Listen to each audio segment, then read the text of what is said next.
Boa noite, pessoal. Tá? Sejam todos bem-vindos. Oi, Claudinha! Claudinha chegou lá. Vamos lá. Então, Boa sejam todos noite. bem-vindos. Oi, querida. E hoje nós vamos falar de Michelangelo Caravaggio, tá? A cara da Marta. Olha lá, olha lá. Tá bom. Hoje nós vamos falar do Andy Warhol, tá? É assim que a gente chama ele, mas não é bem esse o nome dele. O Val já deve ter me liberado aqui, como de costume. Val, Soninha, estão vendo? Tá legal? Valeu, valeu, positivo. Sônia, você está preparada, Sônia? Bonitinha. O Val, eu não sei porque eu estou achando que o Val está de óculos novo e ele não está, mas tá bom. Vamos lá, olha lá. Aí, Val, opa, você está com cara dos anos 20, ó. Vamos lá. Andy Warhol, a fábrica. A fábrica não do nome do ateliê dele, que ele mudou várias vezes o local, mas era, né, a fábrica, mas sim o que ele constituiu, o que esse cara fez, né? E lá vamos nós nos divertir com a aula de hoje. Quando você faz algo extremamente errado, você sempre encontra algo. Olha isso. Eu achei legal quando ele coloca ali, né? Extremamente errado. Desculpe a tradução, aí eu tentei ser mais objetivo possível, tá? Ele coloca mais ou menos isso, então acho que é legal. E é legal lembrar também, lembram de onde vem a palavra errado, né? Ou error? No caso do inglês, não tanto, mas no caso do português, a palavra errar deve vir do número 1 em ivrit, né? Errat. E como é o único número que ele multiplicado por ele mesmo dá ele mesmo, não existe o errar, mas sim aprender, tá? Ou reaprender. Vamos lá. Andy Warhol, essa é uma foto dele de 1975, tá? E aí, no caso, ele nasce Andrew, mais ou menos Andrew, mas vamos lá, Andrew Warhol Jr., pelo que eu busquei dos textos dele, das biografias, tem esse Júnior, não tem o Júnior, tá? É Andrew e não é Andrew, mas ele ficou conhecido como Andy Warhol, tá? Nasce em 6 de agosto, portanto, olha que legal, ele faz aniversário quando? Amanhã, isso, olha que legal, tá? Eu calculei tudo isso há 5 anos atrás, tá bom? Que hoje nós estaremos nos encontrando aqui para falar dele, tá bom? Eu calculei, claro que quem fez o cálculo matemático, aritmético, geométrico, né, foi o Val que calculou tudo isso na planilha dele. Em Pittsburgh, Pensilvânia, né? Auckland. Auckland é um local estranho, hein? Vocês já ouviram as histórias de lá? Tem uma ilha ali bem estranha, bem interessante. Eu, pessoalmente, gosto desses estudos, mas hoje a gente não vai entrar tanto em Auckland. Mas EUA, né? E falece em 22 de fevereiro de 1987, portanto, com 58 anos ali, né? 58 incompletos, tá? Aonde eu acho que ele poderia ter vivido mais, mas teve um problema de uma cirurgia, qual ele veio a falecer, tá? E ele teve uma educação, tá, própria no Institute of Technology, não no MIT, não no Massachusetts, tá? Mas no Carnegie, tá? E ele fez parte de um movimento pop art ou art pop. Eu quero entrar um pouquinho nisso primeiro, antes de entrar na aula, tá? Pop art ou art pop é um movimento artístico que surgiu na década de 50, 1950, em UK, no Reino Unido, mas que alcançou sua maturidade na década de 60, nos Estados Unidos. Olha que legal, né? Transpôs ali o Atlântico. A pop art propunha que se admitisse a crise da arte que assolava o século XX. Interessante, né? Quando a gente... Esse texto também eu traduzi, né, de um inglês, onde eles colocam bem assolava o século XX. Eu acho tão interessante quem assolava, por que assolava, por que eu trouxe esse texto, né? É um texto acadêmico, pseudo-acadêmico, mas vamos lá, né? Assolava o século XX, Desta maneira, pretendia demonstrar com suas obras a massificação da cultura popular capitalista. Procurava a estética das massas, tentando achar a definição do que seria a cultura pop, aproximando-se do que costuma chamar de kitsch. Pop art é colocado por alguns historiadores como um marco de passagem da modernidade para a pós-modernidade, óbvio, ululante, na cultura ocidental. Gente, como qualquer texto em arte, ou como qualquer texto, ele tem, no mínimo, é um gládio, é uma gládio, quero dizer aqui, uma lança, né, que corta dos dois lados, né, gente? No mínimo, né? Então, quando a gente fala que um determinado assolava, tinha um problema no século XX, né? As vanguardas até 1925, 1928, 29, com a última, né? Que vem a ser surreal, aonde depois você tem todo o desenvolvimento das anteriores, né? E aí, se, por exemplo, a gente pegar Zygmunt Bauman, lembram? A questão líquida da arte, ele não acreditava, que eu tive o prazer de conhecê-lo, tá? Ele não acreditava na pós-modernidade, né?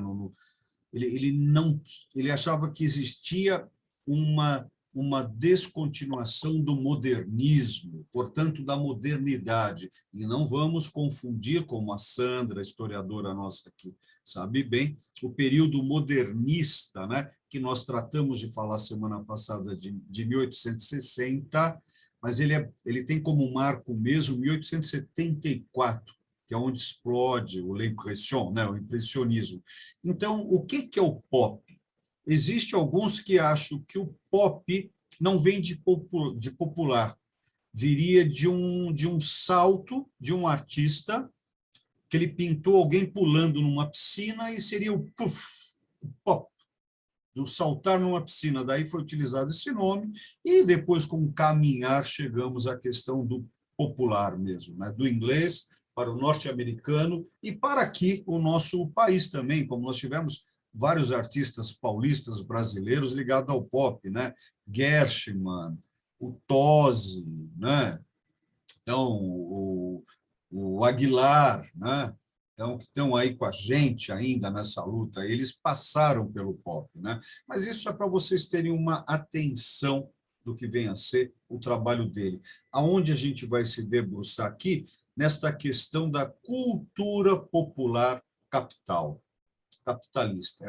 É a base do tema que a gente vai usar numa massificação. Claro, se a gente entrar nisso em economia, se a gente pegar desde a escola de Chicago, ou pegar, então, Adam Smith, né, esse pessoal, nós vamos ter um caminho bem amplo aí para entender o que é massificação de cultura e, ainda mais, massificação da cultura popular, como pode ser capitalista, né? Se o mundo já não foi capital enquanto matéria. Pois bem, vamos pegar desde o nascimento dele, 28, né, até o período de onde ele sai, né, de Pittsburgh e vai para New York, né? Ele vai andando.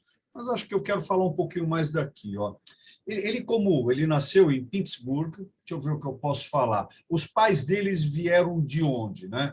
O local dele seria governado na Europa pela questão de uma Austro-Hungria, período austro-húngaro.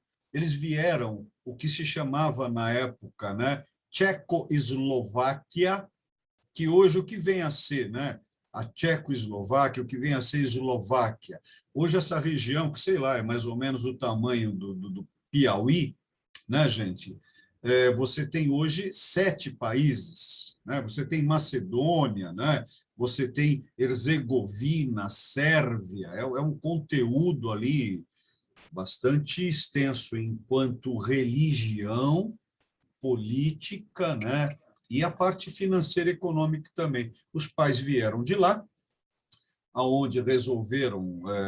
O pai chegou aqui, depois a família veio 7 anos depois, né, com o falecimento dos avós do Andy, vamos chamar ele de Andy aqui, para chegar pertinho dele. E aí vieram para cá aprender, né, a lutar pelos Estados Unidos. O Andy Arrow perde o seu pai aos 12, 13 anos, a mãe catolicíssima, porém católica, um catolicismo ligado a catolicismo bizantino, um catolicismo ortodoxo, tá, gente? Então, mas muito religiosa. Pois bem, essa é a base dele. Veja, perdeu o pai quando teenager, né, cedo, né, e a mãe dele aí bastante religiosa, né? E ele sempre foi, essa é a casinha dele, né? O Val conheceu, né, Val? Seu tio foi vizinho dele, não é isso lá? Fala aí para nós aí. Eu conheci a mãe dele, porque nós Ah, tá jogávamos bom, tá bom. voleibol. Justa mãe, vai, Val, obrigado. Então, essa é a casinha dele, obrigado, Val.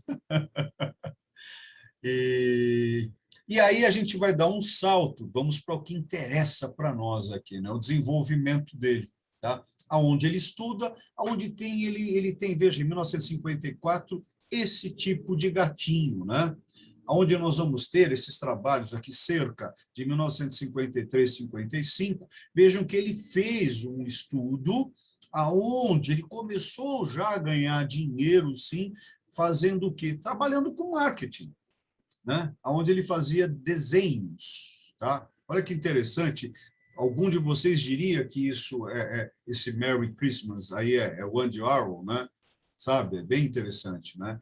Agora, em 58, ele já começou a trabalhar fazendo o quê? Desenhos de sapatos.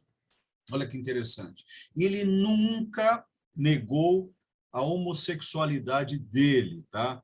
Dito por ele algumas vezes, ele era assexuado, olha só, né? Mas aí é uma postura dele, depende das circunstâncias. Vocês vão ver que, em termos de arte, ele é uma pessoa bastante interessante pelas colocações e pela vida dele. Nesse momento que ele começa aqui, já em 1958, a trabalhar com Israel Miller, tá? Ele começa já a ganhar dinheiro, sim, tá? Nesse tipo de trabalho dele. Tá? Olha só como ele desenvolve essa questão do sapato, né? Eu acho que as meninas que estão aqui não gostam de sapato, né?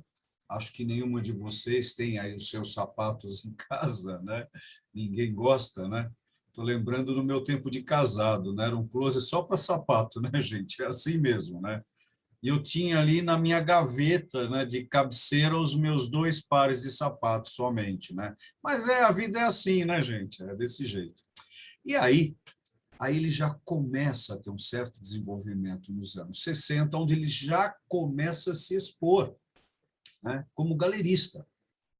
E aqui eu trouxe para vocês algo sinistro que ocorre em 1962, para quem tem ela como ídolo, né? Ela falece de uma overdose, onde toca muito já a vida desse artista. Só que o que vocês estão vendo aqui, o que é? É uma pintura, é um desenho. Que técnica é essa? É uma serigravura. O que é serigravura? Né? Eu vou chamar simplesmente aqui de uma impressão, onde ele criou toda uma série de impressões aonde ele interferia, aonde ele não interferia. Interferia quer dizer o quê na arte?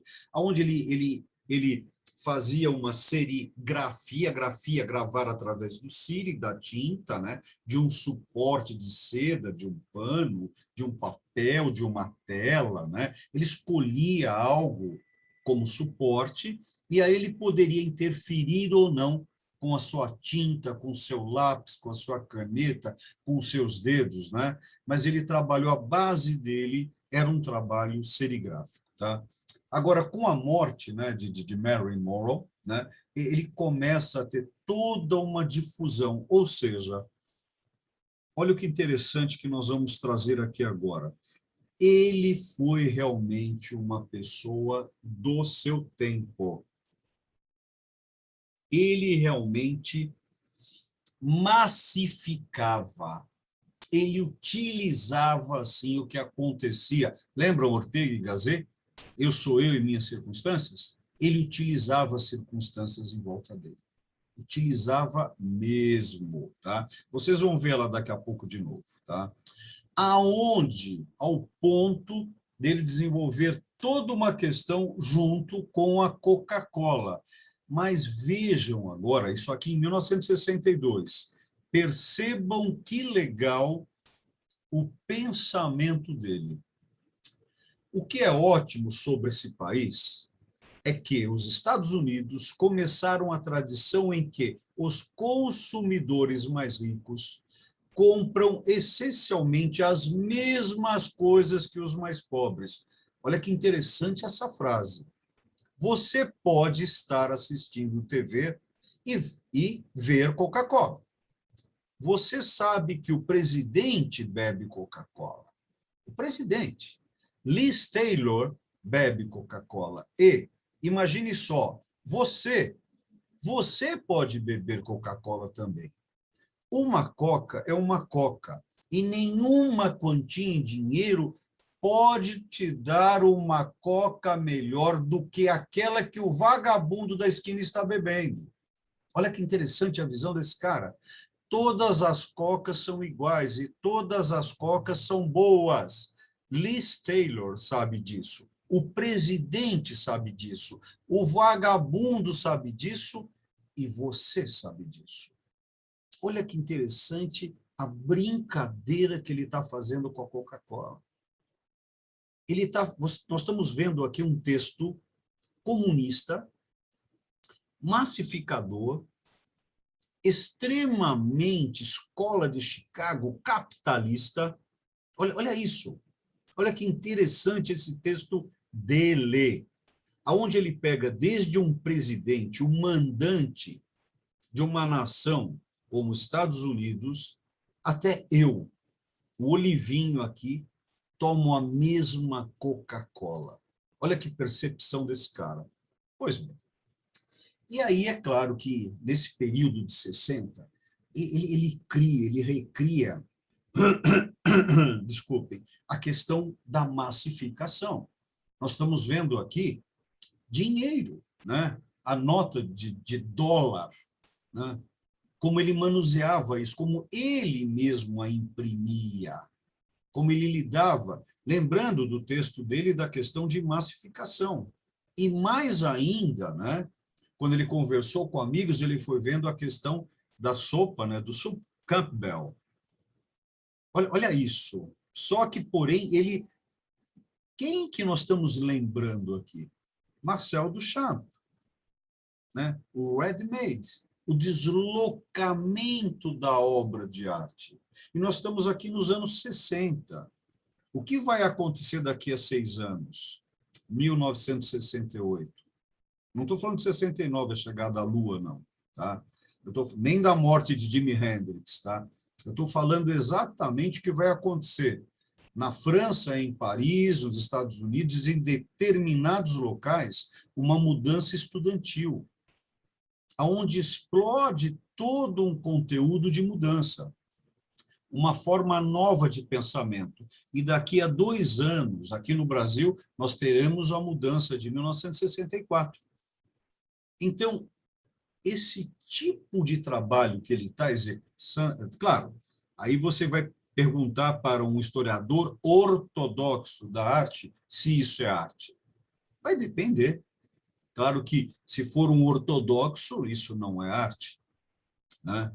Aí que entra a questão do depender. Veja o que ele cria em 1963, onde ele trabalha com La Gioconda, que ela já estava com a sua importância, né? Até um dia a gente pode falar dessa obra, por que ela é tão importante, né? Basicamente, ela começou a explodir em importância em 1911, quando ela é roubada, né? Ela some durante 2 anos. Isso é muito importante para uma obra, né? Ela desaparecer, né? Como existem várias obras de grandes artistas que sumiram ou estão sumidas, né? Então, o que nós temos aqui é todo um desenvolvimento e um abusar da política. Quem que vocês estão vendo aqui? Nada mais, nada menos do que a Linda, né? Quem é? A esposa do Kennedy, né? Então, essa mulher, ela é esposa do presidente, né? né, Jacqueline Kennedy, né, ela torna-se muito importante, claro, até depois da morte de seu marido, né, com quem ela vai se casar, com quem ela se desenvolve. Então, ele vai aproveitando, ele não vai usando o seu contemporâneo, ele abusa do contemporâneo. Percebo aqui, né, onde nós temos Elvis Presley, utilizado por ele quantas e quantas e quantas vezes, e ainda estamos nos anos 60. Olha como ele foi utilizando tudo isso. E aí, em 1963, né, no estado de Nova York, né, realiza suas últimas execuções em cadeira elétrica. E olha o que ele faz, olha o que ele utiliza. A cadeira elétrica. Agora, isso é arte ou não? Claro que é. Claro que é. A questão é para quem, né? Ou, o que nós gostamos de usar bastante aqui, depende do observador, depende do crítico, mas é óbvio que é arte. E ainda mais ele vivendo cada vez mais a massificação do seu contemporâneo. Tá? Agora, quando ele desloca uma palha de aço, né, fazendo dela, olha que legal agora, o que vocês estão vendo aqui? Uma escultura. Ele transmuta essas caixas de palha de aço Brio para um tridimensional na arte. Olha como ele vai deslocando. Ele sai de um bidimensional, vai para um tridimensional, aonde esse período ele já está produzindo filmes, onde ele mexe com música, onde ele vai abarcando toda uma questão da arte maior, né? E, claro, Liz Taylor. Agora, ele é uma pessoa que queria muito o quê? O capital, ou o azeite do capital. O que é o azeite do motor capital? Cash, money, dinheiro. Quantas vezes ele deixou claro isso, né? Que a arte é muito boa, mas a arte de ganhar dinheiro é uma grande arte. Ele deixa isso muito claro, né? Isso é muito bom. Tanto que, quando ele cria os seus espaços, ele terá essas pessoas à sua volta. E, ao mesmo tempo, ele faz inúmeros trabalhos com as vacas. Ele consegue ir e voltar. Ele cresce e diminui. Só que, para ele, tudo tem um movimento. Aonde ele entra, ele cria álbuns de música, né? E claro que é underground, e para ele tem que ter muito esse simbolismo sexual. Ele está muito ligado ao sex appeal.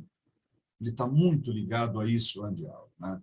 Em 1968, na fábrica, acontece algo bem complicado, né? Valerie Solans, uma manifestadora que queria matar todos os homens do mundo, aonde ela cria um centro dela, qual ela é a única pessoa que eu tenho notícia. Ela manda, como Andy Warhol produzia filmes, ela mandou, né, um projeto para ele, qual a história que tenho, que ele perdeu esse projeto, né? E ela, preocupada com tudo isso, entra na fábrica, dá um tiro, né, num amigo que trabalha junto com o Andy, e dá também, atira, tenta matar o Andy Warhol, que vai para o hospital. E, pior ainda, ele morre.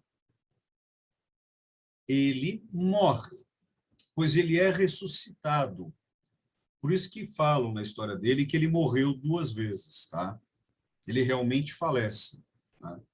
E aí, olha o que ele vai dizer sobre isso, gente. Antes de ser baleado, sempre achei que estava mais pela metade do que por toda parte. Sempre suspeitei que estava assistindo TV em vez de viver a vida. Olha que interessante essa frase, né? Ele estava observando, ele era observador. Às vezes, né? As pessoas, às vezes, dizem que a maneira como as coisas acontecem nos filmes é irreal. Mas, na verdade, é a maneira como as coisas acontecem na vida que é o irreal. Olha a piração. Os filmes fazem as emoções parecerem tão fortes e reais, ao passo que, quando as coisas realmente acontecem com você, é como assistir à televisão. Você não sente nada. Bem quando eu estava sendo baleado, e desde então eu sabia que estava assistindo televisão. Os canais mudam, mas é tudo televisão. Foi esse o cara que criou os 15 minutos de fama, que hoje deve ser mais ou menos 10 segundos, né? Mas na época, né, ele criou os 15 minutos de fama, aonde ele confunde a vida. Ele era um cara, gente, parece que ele adorava todo esse mise-en-scène, mas era uma pessoa muito introspectiva. Olha que interessante, né?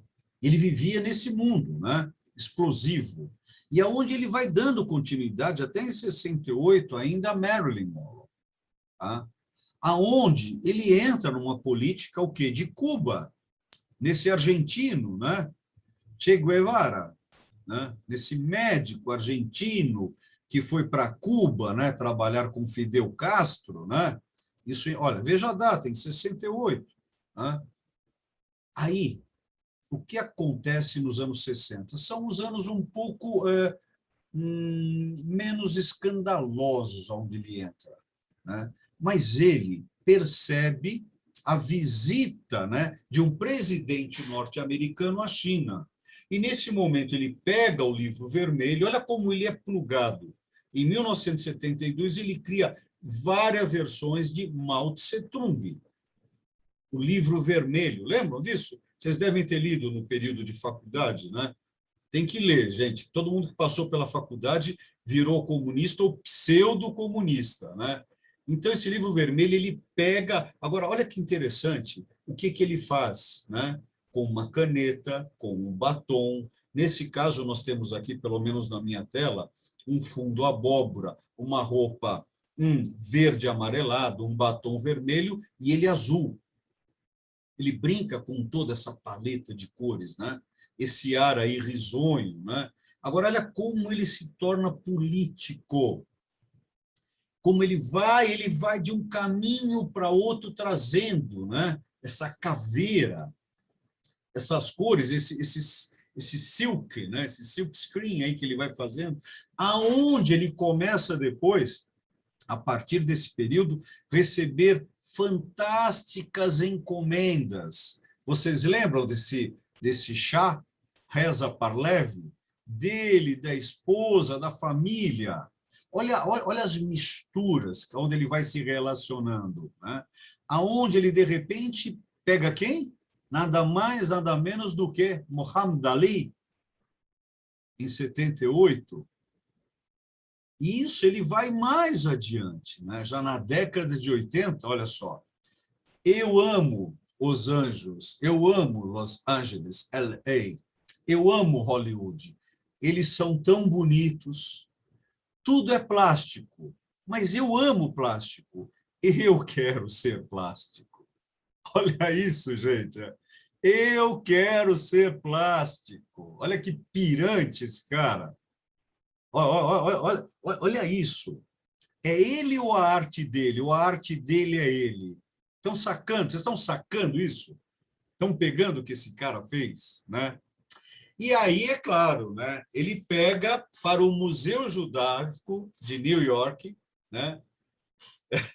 Ele faz 10 trabalhos e 10 judeus.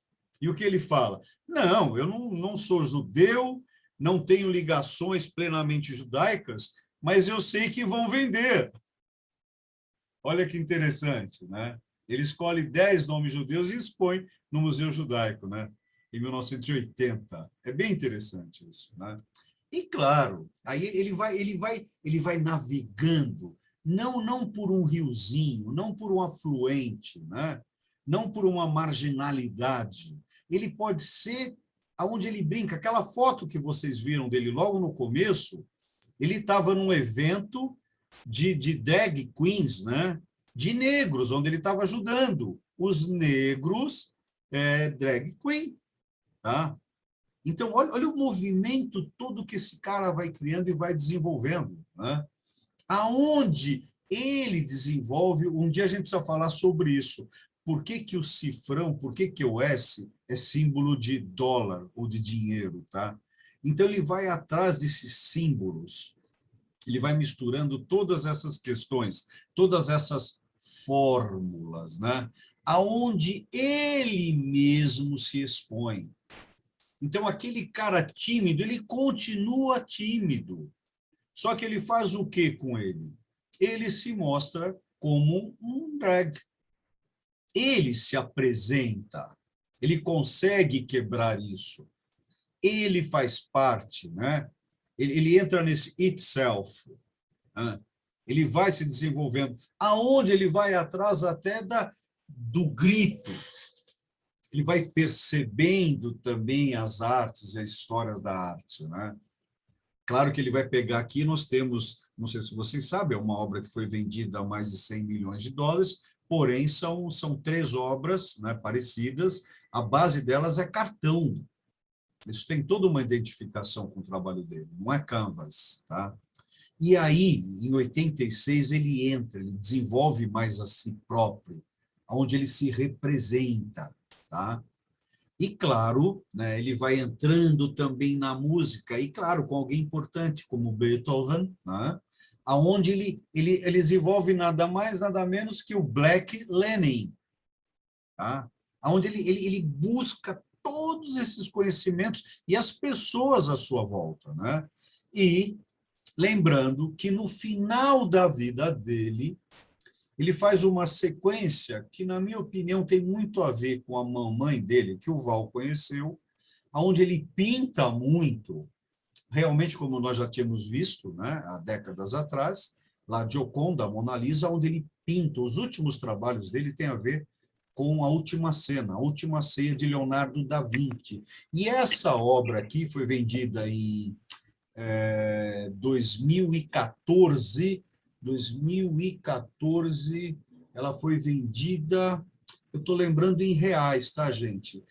Na época foi vendida por 20 milhões de reais. Eu não lembro como seria em dólar. Não sei por que que eu marquei e foi vendido em Estocolmo, tá? Mas por 20 milhões de reais, tá? Não lembro quanto estava o dólar na época, devia estar 5, né? Então aí vamos falar de 4 milhões, 4 milhões de dólares já foi vendida. Não muito cara, porque a obra mais cara vendida dele é esta aqui, tá? É um Silver Car Crash. Tá? Teve um período nos Estados Unidos que tiveram muitas questões, né, de mortes. E para ele, parece que marcou muito a morte dele, de Jackson Pollock. Lembram? Pollock morreu cedo num acidente de carro, né, e marcou para ele. E essa obra ela foi vendida, né, por 105 milhões de dólares. É a obra mais cara vendida dele, tá? Foi em 2013. 2013 essa obra foi vendida, tá? É a obra mais cara. É meio difícil de ver mesmo, viu, Marta? São acidentes de carro ali, tá vendo? Ele brinca, é uma obra bastante grande, ela tem 2,40 por 4 metros. Olha o tamanho da obra, né? Bem interessante, né? Bem, esse cara, no final da vida, ele continuou tendo alguns problemas depois da tentativa de homicídio, né? Onde ele foi fazer uma cirurgia, né? Aí aos 58 anos, né? Por causa da vesícula biliar, e ele faleceu, não conseguiu voltar aos 58 anos de idade, né? Então, essa é a vida dele. Agora, hoje, oi, Pati, deixa eu ver quem eu não vi ainda. Oi, Anitta, tá bom? Oi, Flora, tá? Oi, Uva, tudo bem, querida? Seja bem-vinda. Oi, Leni, deixa eu ver quem mais, tá? A Zilá tá com frio hoje, hein?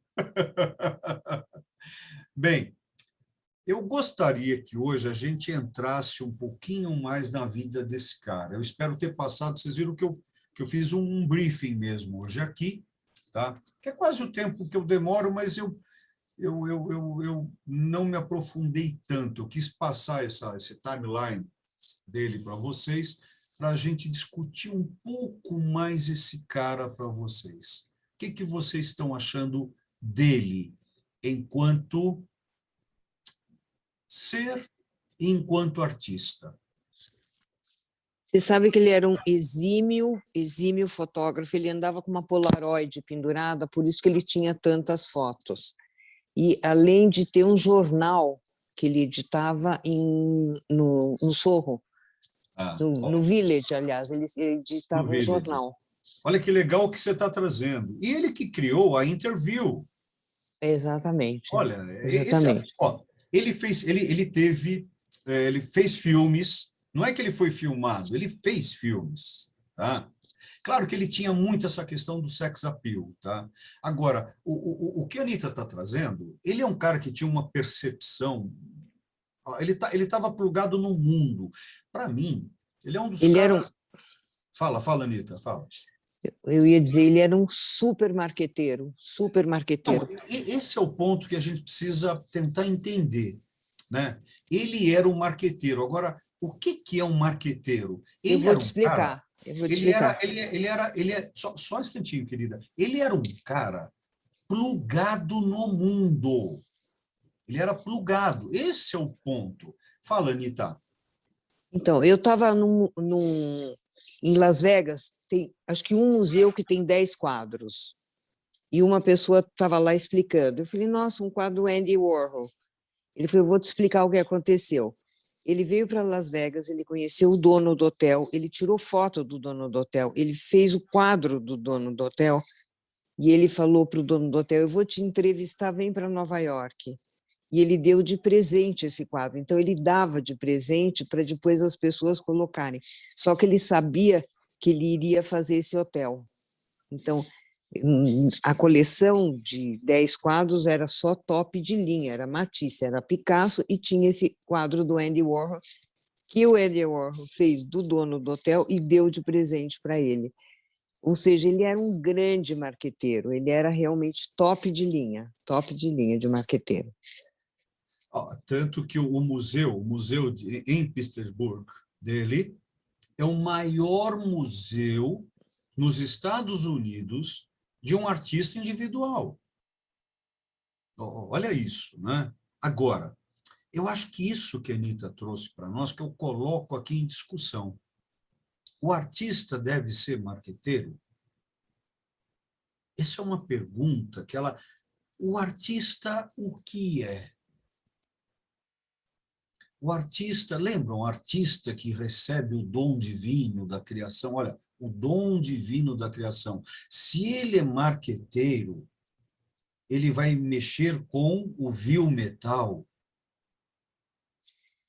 E aí, como que isso funciona para vocês? Algum problema do artista ser marqueteiro? Por mim, nenhum. É uma questão de estilo dele, né? Isso. Algumas observações que eu acho importantes. Primeiro, aproveitando, hoje, 5 de agosto de 62, faleceu a Marilyn, né? Então, já que você falou, aproveitando. Obrigado, Marta. Olha que coincidência. Nossa. De 62. E outra coisa, eu acho que ele, por acaso, as fotos, ele pintava em cima, me deu a impressão... Desculpe, eu não entendi o que você falou. As fotos, algumas obras que eu vi, me pareciam fotos que ele pintava em cima. São serigrafias. São serigrafias. Por isso que eu tentei explicar antes, a serigrafia, serigrafos, né? É uma impressão. Ele desenhava muito bem. Eu vou dizer que ele desenhava muito bem? Não sei. Eu nunca vi ótimos desenhos dele, a não ser esses desenhos que nós vimos, o Israel Merlin falando dos sapatos. de desenhos que ele fazia. Agora, a questão na pop art, isso que eu tentei trazer no começo, é a interferência sobre o objeto. Por isso que, olha, para alguns historiadores, a pop art é o hiato, ou é a água divisória do modernismo para o pós-modernismo. Tá? Ó, quando nós estudamos qualquer coisa, olha que extremo, qualquer coisa, depende do lado da mesa que você está. Qualquer coisa. Se você está comprando ou você está vendendo. Tá? Se você for analisar qualquer coisa, depende das tuas circunstâncias. Depende do teu conteúdo. Olha que legal. A Anitta e a Marta, as duas já falaram que não tem nenhum problema ele ser marqueteiro. Né? Agora, existe algum problema dele ser marqueteiro ou do artista ser marqueteiro? Alguém vê algum problema? Não, vamos discutir mesmo isso, sabe? Olha, eu acho assim, podemos citar aqui, então, Romero Brito, vamos dizer que eu acho que é um exemplo de marketing total, né? Tá. E que, assim, as pessoas nem consideram artista, vamos dizer assim, porque... Pera. Agora, vamos tomar calma com isso, Martinha. As pessoas não consideram. Vamos tomar cuidado com as pessoas. Aqui, ó, por exemplo, você trouxe bem a pauta de hoje, o Romero Brito. Quem não considera ele um artista? Vamos lá, vamos dar nome às coisas. As pessoas que realmente se debruçam sobre o estudo da arte. Qual eu sou um deles? Sendo bem claro. Né? Eu concordo com falar dele, e eu estou numa área qual... Olha que legal, olha onde eu estou me colocando no fogo aqui, hein? Tá? E o Picasso, como É isso que eu ia marqueteiro? falar, e o Picasso? Também. E o Picasso? É? Então quer dizer que o Picasso só é marqueteiro? Não. Não. Não. Então, pera aqui, olha só. Lembrando que o Olívio é chato. Eu preciso entender o suporte. Isso que eu ia falar, e o Picasso, né? Não, mas espera. Tá, olha que legal. E o Picasso, por que ele é E o marqueteiro? Picasso? É fácil. Por que é ele é fácil. marqueteiro? Eu vou te falar. Fala. E dinheirista. Eu tenho uma amiga que estava jantando num restaurante no sul da França e um homem desenhou ela porque ela era bonitinha, suicinha, pequenininha. Daí o pai falou, nossa, ele deu o desenho e o pai falou, agora eu queria que você assinasse. Ele falou, não, para mim assinar são 100 mil euros. Não, mas eu te dou o desenho. Mas a história, Anitta, olha que legal. Ele estava, isso foi nos anos 20. Ele estava nos anos 20. Ele estava num restaurante, pediu para fazer, sabe, uma caricatura, ele fez, e aí o dono do restaurante perguntou para ele, você não vai assinar? Ele falou, se eu assinar, eu vou comprar teu restaurante. Tá? Então, agora, olha que legal. Vocês estão comparando a estrutura histórica de Andy Warhol com a estrutura histórica de Picasso, é isso? Não. Então, vamos lá, Sandra. Não, nós não estamos comparando a estrutura histórica, nós estamos comparando o artista que se preocupa com o valor material da sua arte. Isso, que não é marqueteiro. Não necessariamente. Isso. Picasso não era marqueteiro. Não é marqueteiro, mas ele se preocupava com o valor do seu trabalho. Isso é outro. Mudamos o assunto. Mudamos o assunto. Picasso não era... Quer ver que legal? O que é ser marqueteiro? Fazer o marketing da própria obra. Não entendi, Nelly. Fazer o marketing, saber se mostrar, saber se colocar em vários lugares e aparecer. Ver e ser visto, não sei. Não, acho que marqueteiro é o cara que hoje em dia é diferente. para vender coisa. Não, Tem mas coisa. Pera. Eu vou pedir uma Quem não coisa quer hoje. vender? Pera, pessoal, por gentileza. Sejam precisos. Tá. Não falem o que vem à mente. Sejam precisos. Eu digo, por exemplo, tem artistas que não têm esse dom, como Van Gogh. Bom, dom para mim veio de Deus, hein? É um dom Tá. mesmo. Ser marqueteiro é um dom. Não é dom. Não, Não é é uma dom. habilidade. Não, não é dom. Não é dom. Eu Ser vejo. pintor, ser um artista pode ser um dom, mas marqueteiro não. Não. Artista também não é dom. Depende do artista. Do artista, sim. Gente, mas- dom veio com a O pessoa sem marqueteiro- só um instantinho, Charles. Dom não tem técnica. Não, dom não tem técnica. Dom a Gente, pessoa. marqueteiro, a meu ver, Sim, marqueteiro, Não é a meu ver agora, gente. Esse é o ponto que eu estou colocando aqui. Sustentem o que vocês estão falando. não, marqueteiro, ao meu ver, ao meu ponto de vista, é quem sabe se vender. É quem sabe vender o seu peixe. É isso que eu penso. Eu É também quem acho. sabe, Vamos lá. quem sabe Marqueteiro. achar este caminho. Quem sabe achar o caminho da valorização do seu trabalho, seja reconhecido artisticamente, claro que é mais fácil. Olha, vocês ouviram agora? Olha como o Charles conduziu. Muito bem, Charles. Está muito claro agora a condução de marketing. Aqui a gente fala marketing é do inglês. O que quer dizer marketing? É mercado. No mercado. Mercado, tá? Agora, o que é o mercado? Não é à toa que a palavra mercado vem do deus romano Mercúrio. Porque Da Mercúrio comunicação. tinha asinhas nos pés, ele levava uma coisa de um para outro. Por isso que mercado, marketing, vem do deus Mercúrio, porque leva de um para outro. É isso. Agora, o artista, olha que legal, olha que legal onde nós estamos entrando aqui. Existe o artista que tem o dom. Ele consegue pintar, desenhar, sem nunca ter estudado. Eu não acredito. Ele consegue. Eu tua malha, não teu preto. Tua malha. Val, dá uma... Obrigado. Tá bom. Ele consegue sem a técnica. Porém, aí vai ter um momento que esse artista que tem um dom, se ele não realizar, se ele não entrar na técnica, ele não vai elevar o seu trabalho. Então, ele tem que se tornar mundano mundo. E aí ele tem que comer. Opa! Aí a gente está entrando em mercado. Eu estou querendo realmente entrar aqui numa questão complexa, senão fica fácil.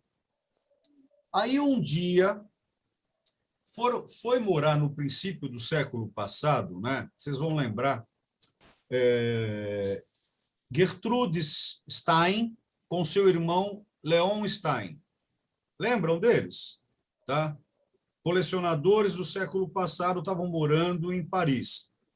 Aí, né, Matisse estava fazendo uma exposição, a Dama de Chapéu era uma obra dele, aquele Salão de Outono. Quem compra essa obra, né?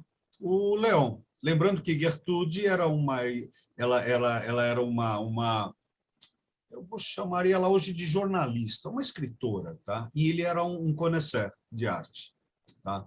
Aí ele comprou essa obra, Henri Matisse começou a frequentar a casa dele e Leon recebia, né, na sua casa vários artistas. Um dia, o Matisse estava, né, isso acho que 1905, 1906, para concordar com a minha história, 1907. Ele estava na casa do Leon, e aí quem chega? O arqui-inimigo. Todo mundo acha que o arqui-inimigo de Modigliani é Picasso. Não é, não, gente. O arqui-inimigo de Picasso é Henri Matisse. Os dois competiam o tempo todo mesmo. Estou falando como historiador, tá? Historiador, eu estou falando. Eu mostro o bastão, tá? E aí, quando Picasso entra, né, não queria encontrar o cara lá, e Matisse estava com um negocinho na mão. Aí, de repente, Picasso, né, pergunta: o que você tem na mão? Olha a historinha.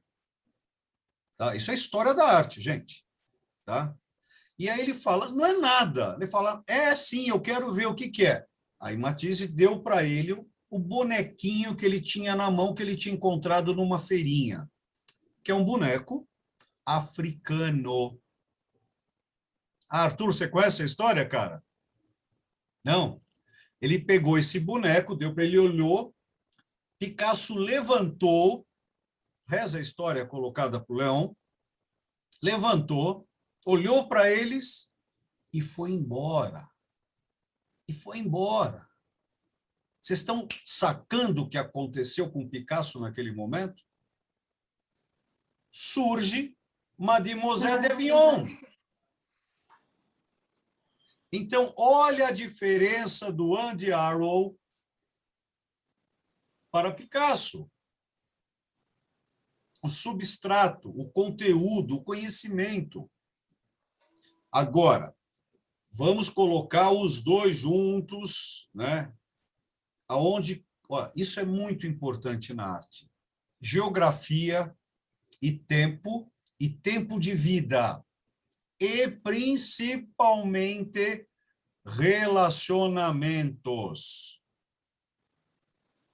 Relacionamentos. Quando você pega um Picasso e Picasso fala: o maior artista de todos foi Paul Cézanne. Por quê? Porque Paul Cézanne conseguia horizontalizar e verticalizar com o horizonte, com uma árvore. Picasso, bebendo disso, junto com Braque, criaram o cubismo. Opa! Aí vamos para Andy Arrow. Com quem que ele estudou para pintar? Lembram quando vocês falaram: ué, mas aquilo parecia uma fotografia dele? Opa!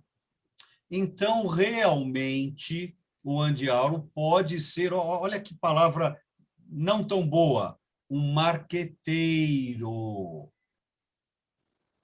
Quanto que ele tinha de artista e quanto que ele tinha de marqueteiro? Boa pergunta. Então, isso que a gente tem que entender na arte. A arte, gente, vocês já devem ter ouvido isso, espero que eu não seja o primeiro a dizer isso para vocês.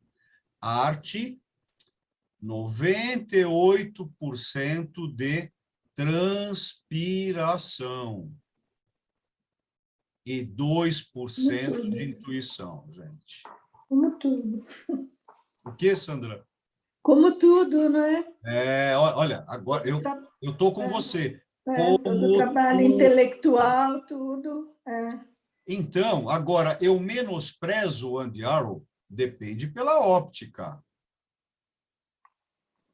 Como se debruçar na arte e buscar? Sim. Como marqueteiro? Não. Ele tinha misturas dos dois? Opa, não 50-50. Mas eu acho que a posição do Andy Warhol é diferente, ela é contextualizada, como ele mesmo diz, numa sociedade capitalista. Ele não é um artista da criação, ele é o artista da produção em série, industrializada. Os trabalhos dele repetem a mesma coisa, como a produção industrial repete a mesma coisa. Não. Ele é repetitivo. A criação dele é juntar aquilo e dar uma forma. Mas não é... Sandrinha, ele é artista ou não? Ele é um artista da época da industrialização. Não. Ele representa... Olha que legal que você está falando. Olha que legal que você está falando. Ele é daquela época, portanto, lógica formal matemática. Todos os artistas daquela época são iguais a ele. Não, necessariamente, as pessoas então, não são olha iguais. Que legal. Então, não é da época. Ele nunca poderia ter vivido no Renascimento com esse poderia, tipo de... sim, mas seria uma outra pessoa. Claro que poderia. Não, olha, não estou dizendo ele como pessoa. Eu digo esse tipo de trabalho, de pegar uma imagem e reproduzir igualzinha. Você está deixando de ser historiadora. Quer ver? Se Jesus vivesse agora, seria igualzinho a 2000 anos? Se Jesus vivesse 2000 anos antes, seria igual na época? É óbvio que não. Mas a parte formal dele não. industrializada. Olha que legal a arte. Você só pode estudar o artista pelo próprio artista. Não pela época? Não. Você não pode dizer que os artistas daquela época eram assim. Não, isso não pode mesmo. O seu português nos levou a isso. Não. Sim. Todos não, mas ele é um... Você vai ver depois, você vai ouvir depois a gravação, você vai ver a condução das tuas palavras. Elas não levam a isso. Mas não, quer ver que legal? Anos 60, lembram a aula passada? Quantos estilos, movimentos nos anos 60? Sim. É um deles. E ela começou nos Estados, na UK, na Grã-Bretanha, e foi para os Estados Unidos. Agora, olha que legal. Aonde foi para os Estados Unidos? Ela foi para o Texas? Não. Não. Tá? Foi para onde? Para Nova York.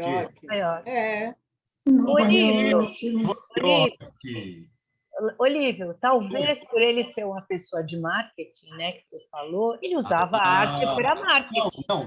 Não é talvez. É porque ele e as circunstâncias dele.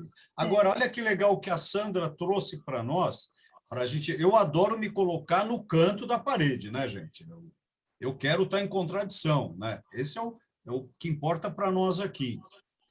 O que eu estou tentando trazer hoje é quando a gente faz uma análise sobre um artista ou sobre uma pessoa. Olha a complexidade que é. Nossa, como aquela pessoa pensa. Olha, aquela pessoa ela é desse jeito. Aquela pessoa é assim. Aquele cara, ele sempre foi desse jeito. Opa, eu estou entrando para o lado pessoal. Então, quando você entra no artista ainda, quantas pessoas habitam a vida de um artista? De qualquer um. Olha a quantidade de séries. Então, o motivo mais profundo que eu estou trazendo o Andy aqui é para a gente refletir na gente. Vocês lembram o título, né? Eu fiz uma série de listas e a Soninha pegou, pincelou lá, artista. Qual o título, Sônia? Espelho e sombra. É o que nós estamos fazendo aqui. Vendo os espelhos, que somos nós, as nossas sombras e os artistas. Então, quando a Anitta traz uma história para nós, quando a Marta entra, quando a Uva traz um outro movimento, quando a Sandra, como historiadora, traz a diferenciação entre Picasso e o Andy, olha que legal. Isso nós estamos sendo platônicos e aristotélicos. Nós estamos entrando no sofisma, na retórica no melhor sentido grego, hein? Na dialética, tentando compreender o que é estar artista e, o melhor agora, ser artista. Olha a distância desses dois. Aí, se a gente se debruçar agora em Romero Brito, o que aconteceu com ele?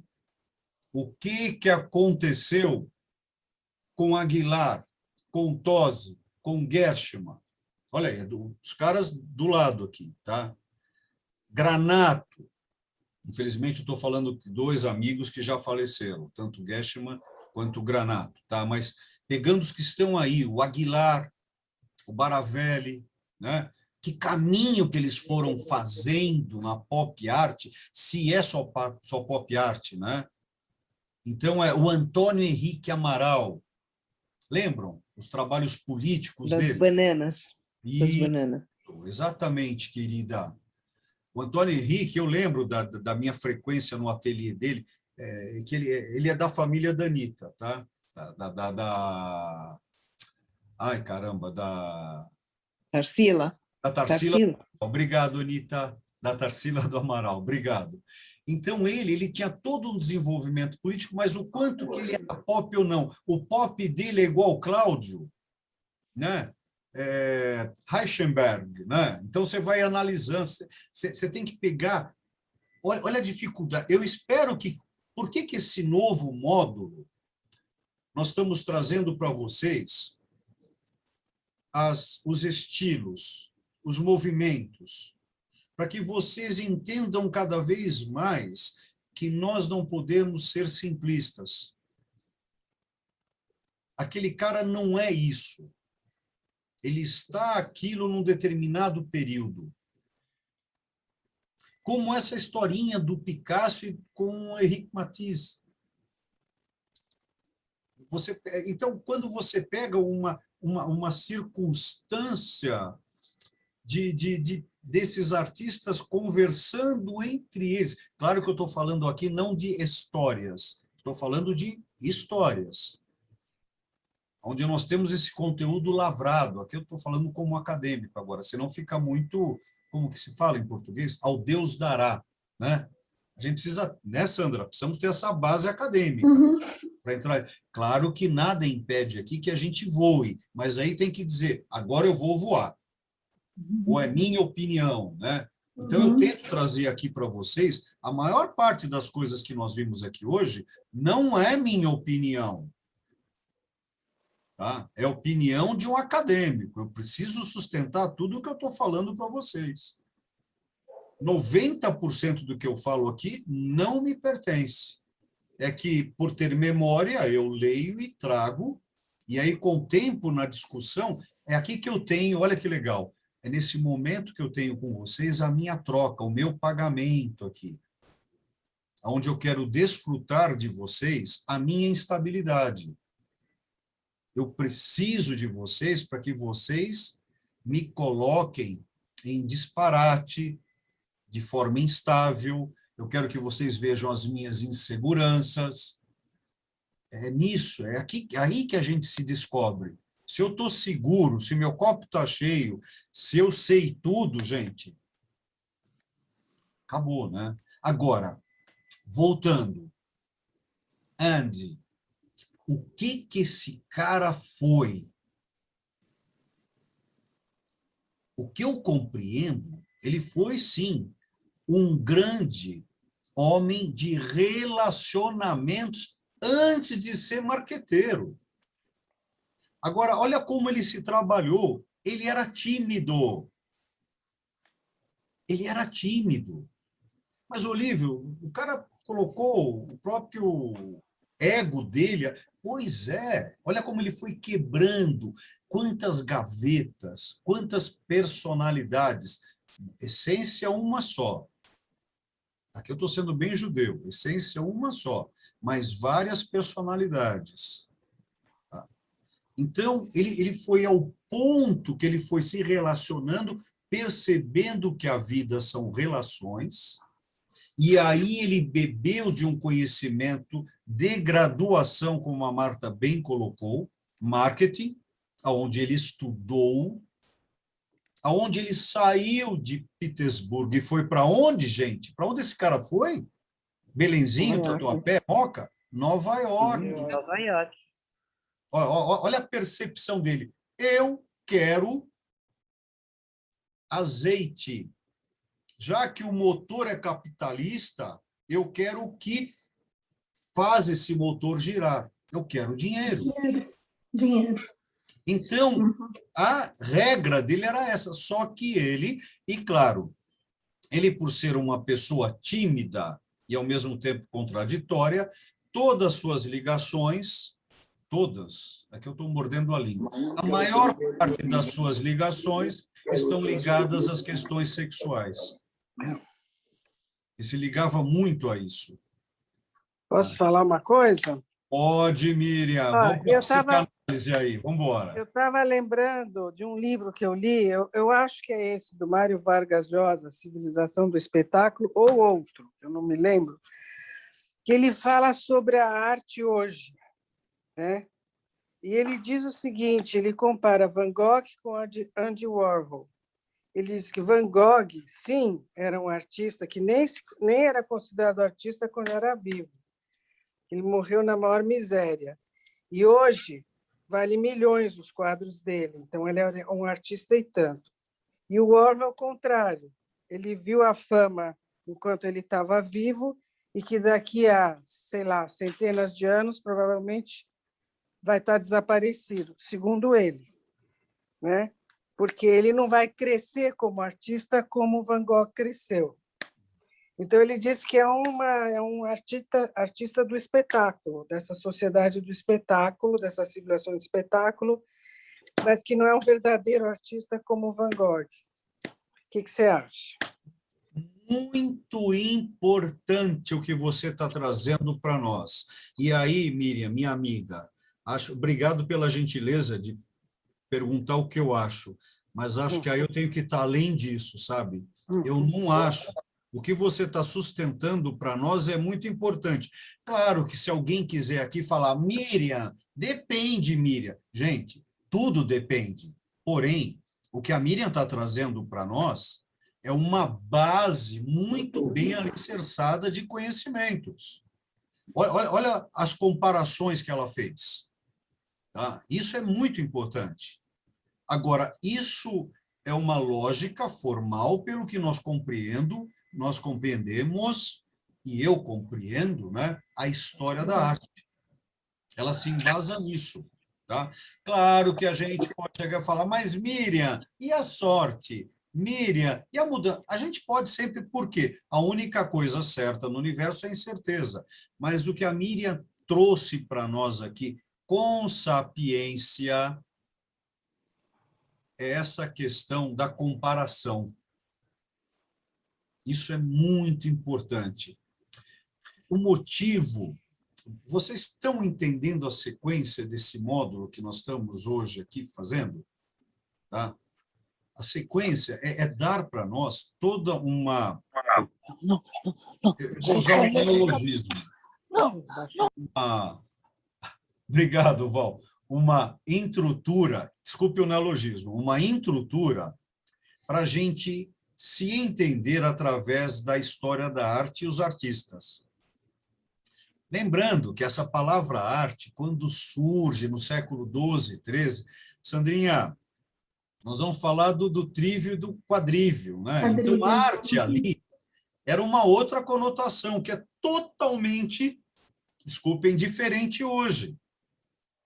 Quando ela passa para o século XVII, aquela arte que surge no século XII, de um labor, de um artifício, de um artífice, ela se desloca da magia do dom, ali começa o desmarcar do dom, e vai deslocando a arte, aí explode em 1747, quando Baumgartner cria a disciplina estética. Ele cria essa disciplina na Alemanha. Então, ali começa a arte existir como hoje, exatamente em meandros do século XVIII, com o iluminismo na Alemanha. Entende como fica... Eu não sei se eu passo isso para vocês. Dá para generalizar tudo, mas a gente já sacou que falar genericamente não é transpiração, né? É algo, né, que deu vontade, não é nem vontade, deu desejo. Vontade aqui, desejo aqui, né? Acho que o Charles, você está tentando falar alguma coisa conosco? Liga o som, Charles. Será que ele está me xingando alguma coisa? Não, não liga o som, não. Essa piadinha é velha, mas ele estava com um cara que estava me xingando, não estava, não? Dá licença, Olívia. Ele não está. Fala, Arthur. Quando vocês falam a palavra marqueteiro, para mim, ela soa como alguém que está burlando alguma coisa para conseguir um valor que o objeto realmente não tem. Então, fica como se fosse uma espécie de, não de ladrão, mas uma palavra pejorativa para mim. E uma outra coisa que me preocupa, o Denzel Washington, o ator, quando ele ganhou o Oscar, ele fez o discurso dele e agradeceu ao Sidney Poitier, comentando assim: nós subimos nos seus ombros, em ombros como o do Sidney Poitier. Mas ele tem a noção e a referência. O que eu sinto, às vezes, é que a arte se transforma em truques, onde muitos sobem nos ombros de outros e nem sabem quem são esses outros e criam algo que ainda dizem que é original. Então, acho que, para mim, essa é uma das grandes preocupações do que está acontecendo hoje, e de você ser dono ou não da sua própria arte. Então, isso é uma das coisas que me pegam muito quando fala do Warhol e desses artistas que estão surgindo hoje. Arthur, meu caro amigo, muito bom. Muito bom. Olha, indo junto com o Arthur, eu vou lembrar... Gente, desculpe a minha memória, tá? Eu vou lembrar um texto de 1946, de Walter Benjamin, tá? A questão dos múltiplos, ou a perda da aura de uma obra de arte. Vocês já leram esse texto? Vocês já ouviram falar desse texto? Não, gostaria de ver. Então, Walter Benjamin escreve esse texto em 46, aonde, quer ver que legal? Vocês estão vendo essa obra de arte aqui, ó? Isso aqui é uma obra de arte, tá bom? Aí dela, eu crio essa. Dessa que eu criei essa, eu crio essa. Desta que eu criei essa, crio essa. Desta que eu criei essa, crio essa, criei essa. Destas que eu criei essa. Destas que eu criei essa até aqui, são todas réplicas de obra de arte. Quando eu crio essa, todas são cópias de obra de arte. Todas são falsas. É chamado a perda da alma. Se você replica, é uma coisa. Se você copia, estão entendendo em português? Replicar não é copiar.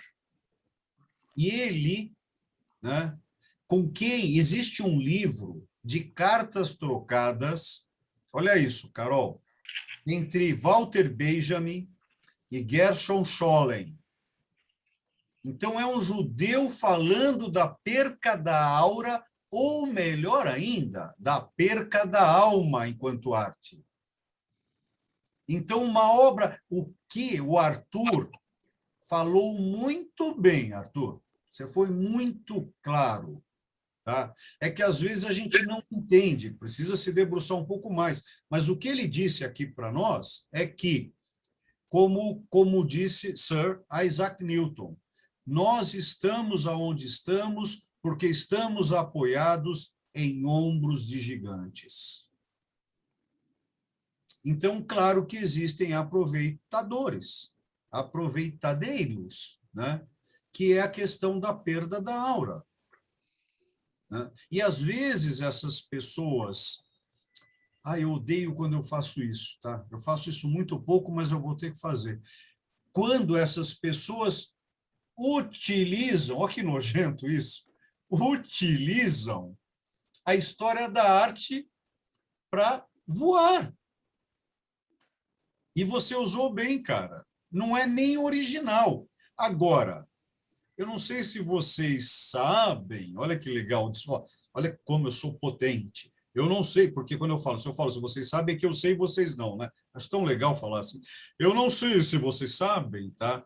Se você mudar uma palavra no dicionário, não é mais aquele dicionário. Uma palavra. Uma. Olha que pirante. Então, só que o que está... Vocês estão percebendo onde nós estamos entrando no nosso assunto? Nós estamos falando de filosofia. Nós estamos falando aqui de política. Sabe no que nós estamos falando mais aqui? De realidade. Nós estamos falando de verdade. Nós estamos falando de respeito. Nós estamos falando de integridade. Integridade. Nós estamos falando diferente de um cara que trabalha todo dia e de um ladrão. Não, estou falando do assunto, não os artistas envolvidos, hein?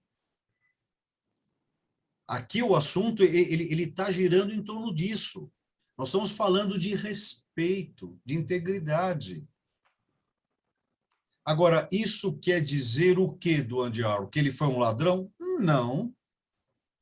Ele soube aproveitar o seu período como tal. Agora, fazendo uma análise dele quanto artista, quando a Miriam trouxe para nós esse conteúdo entre Van Gogh e o Andy Warhol, a distância é enorme. É como pegar, como se fala em Windows ou em Apple, né? O copy e cola para textos. Né? E aí? Exatamente, Sandrinha. Esse é um conteúdo, né? Então, a questão, quando a gente fala em arte de originalidade, sim, nós estamos falando de criação. Agora, tem que tomar cuidado onde entra a palavra dom. Porque criação não é criação. Né? E aí nós temos que tentar entender o que é irradiação. Esse assunto de hoje é um assunto, para quem é artista, é muito sério para tentar entender. É tão sério que olha o que eu vou fazer agora. Duvidem do que o Olívio está falando aqui.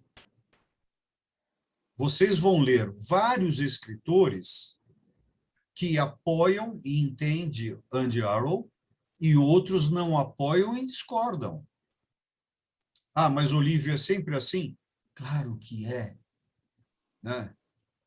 Eu não conheço nada unânime. Ah, conheço sim algo unânime. A não unanimidade.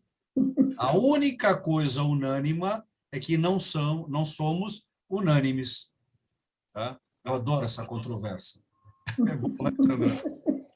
Agora, vocês estão entendendo o porquê desse conteúdo que a gente está seguindo agora? E a próxima aula nós vamos falar de quem? Mário de Andrade. Ai, Mário de Andrade. E depois, o que nós vamos falar? Dos museus. E aí nós vamos encerrar com quem? Economia. Estão entendendo a linha que a gente está pegando aqui? Sabe, essas análises. E veja, nós estamos aqui, como sempre, na ponta de um iceberg. Na ponta. Ficou tenso? Eu vou contar uma piada agora. Emílio, tchau, Carol. Fica bem, linda. Um beijo. Fala, pera um pouco, liga o som e fala. Eu gosto da tua voz rouca. Fala boa noite para nós. Sexy. Boa noite. Boa noite. Olha lá, que linda. Não dá para falar. Boa noite. Boa noite. Tchau. Ô, Charles, você queria falar alguma coisa. Cadê você, Charles? Não. Estou satisfeito. Tá nada. Você é um cara insatisfeito. Domingo às 15 horas estarei lá. Tá bom. Dá um beijo na Miriam e um beijão em você, na tua careca linda. Obrigado, querido. Obrigado. Agora, vocês estão percebendo também o que está acontecendo com o nosso grupo? Né? A gente está juntando as... o que deixa eu ver. Acho que um romano ou um bizantino chamaríamos aqui de um mosaico. Vocês estão sentindo que estão aparecendo os mosaicos? E a gente está trocando? A gente aceita, não aceita, concorda, não concorda? Isso é o importante. Isso é mais enriquecedor, não tem que ter razão. Uhum. Né? A razão é consequência de um momento. A razão é consequência de um momento. E a razão perdura por um momento. Ela é isso, ela é um momento. O que fica, o que nos dá poder sobre nós, é a dialética. É poder ouvir e estar certo, e ficar teimoso. É poder ouvir e estar errado e mudar na hora. Mudar na hora. Lembram? Entre nós adultos aqui, lembra quantas vezes já nos contorceram e a gente não conseguiu mudar na hora porque nós não queríamos dar o braço a torcer?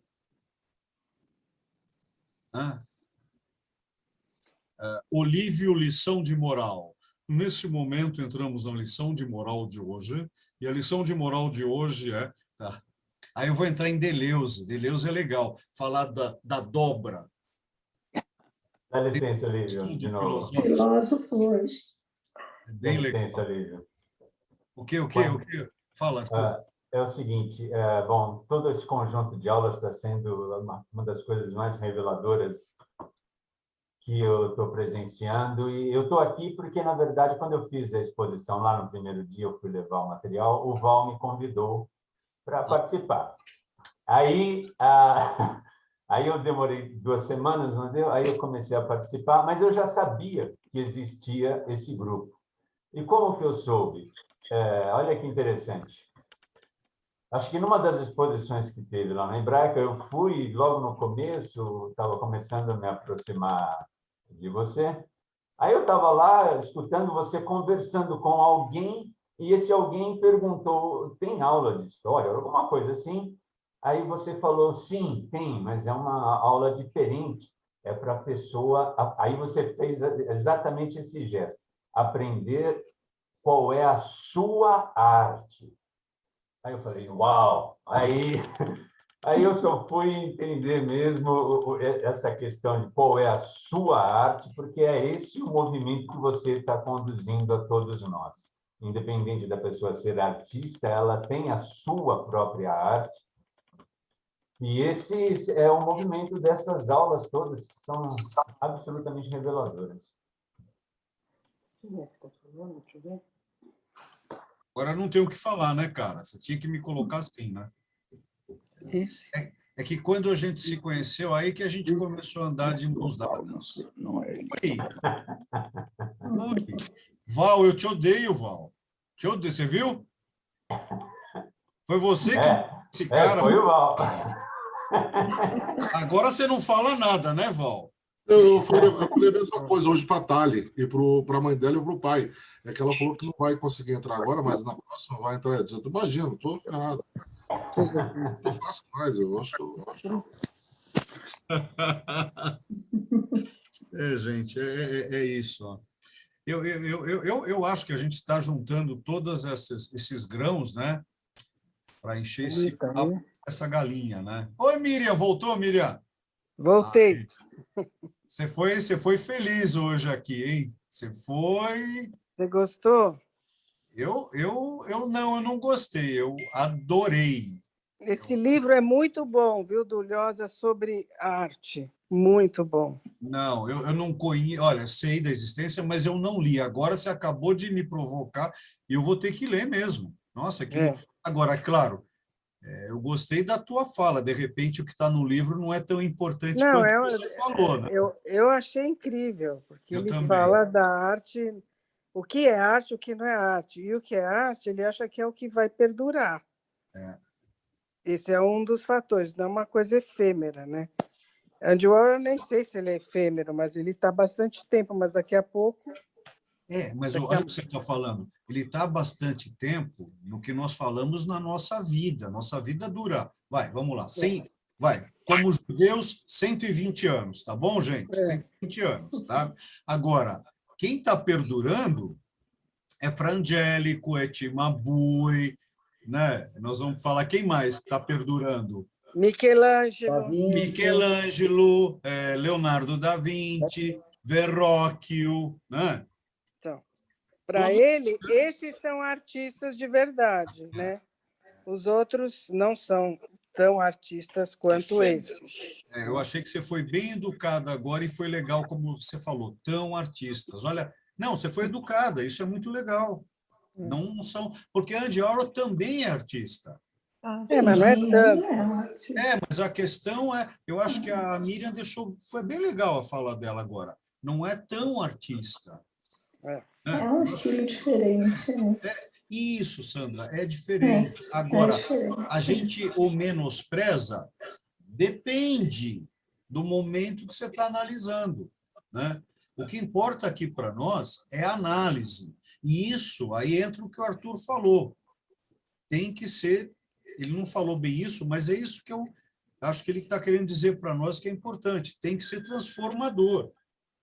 Tem que ser transformador. Thalia, eu estou dando aula, Thalia. Eu estou dando aula. Um beijo. Um beijo. É a Thalia, Val. A Thalia que vai inaugurar a exposição com a gente. Ela falou, eu não sabia. Depois eu falo com ela. Bonitinha. Sabia sim. O que, Val? Sabia sim. Eu mandei o convite da aula de hoje. Entendi. Agora, o que o Arthur está tentando trazer aqui, ele pode esquecer. Para de me elogiar que eu não vou aumentar o teu salário, tá? Não vou aumentar o teu salário. Não adianta. A arte. Vocês vão ter paciência agora. Vocês têm, mais 3 minutos, pode ser, gente? 3 minutos, tá? Pode, Val. É o primeiro texto que eu fiz, mas ainda não está pronto, tá? Não está pronto, então eu vou ler do jeito que está. É um texto que eu estou fazendo para um trabalho. A arte é. Ars do latim para o português, arte. Sua etimologia de significante é ligação. Arco, arcado, onde podemos ir para arcano, portanto, segredo. A arte existe se o ser humano existir, pois pede um sistema de significância, semiótica. O ser humano existe, portanto, realiza política, religião, ciência e história. A arte é a sua representação de um ser humano ou de um grupo que utiliza um suporte que seja real ou virtual, onde, através de suas significações, apresenta um conteúdo de circunstâncias. Tá? Cadê? Me perdi. Aqui. Absorvido pelo indivíduo ou seu grupo. Assim, nesse suporte, expõe, através de narrativas simbólicas, desenho, pintura, escultura, multimeios, etc., sendo que esse objeto deverá ser interpretado ou assimilado pelo observador, pelos seus meios sentidos. Quando ocorre essa ligação lógica ou não lógica, a troca de informação fará com que a arte exista. Esse estado comum, ou seja, de comunicação, realiza a ligação dos conteúdos que constroem, destroem e reconstroem estados de ligações entre os seres, criando, assim, um movimento de transmissões, de coligações, para se perceber, e com isso, o ente vivente é pertencente. A arte é a representação, final agora, a arte é a representação do conteúdo humano circunstancial que conta a memória e, com isso, dá sentido à própria existência. Acabei de escrever esse texto, tá? Muito bom. É um texto que eu estou assinando para um simpósio que nós vamos ter na USP. Só que eu quero rever ainda, tem umas coisas em português aqui que eu preciso rever em tempo. Vocês entenderam que a arte, agora falou assim, a uva, para mim, arte é isso. O que você acha disso, Miriam? Que agora ela vai analisar. É perfeito o que você falou. É perfeito. A arte precisa do espectador, senão não é arte. E a arte também é alguma coisa que tem que ser decodificada, né? Quando eu estou diante de uma obra no museu, aquela obra vai falar comigo com toda a minha vida. Eu vou ler com todo um código de simbologia que eu tenho da minha vida. E por isso que essa obra vai me comover e não vai comover outra pessoa, né?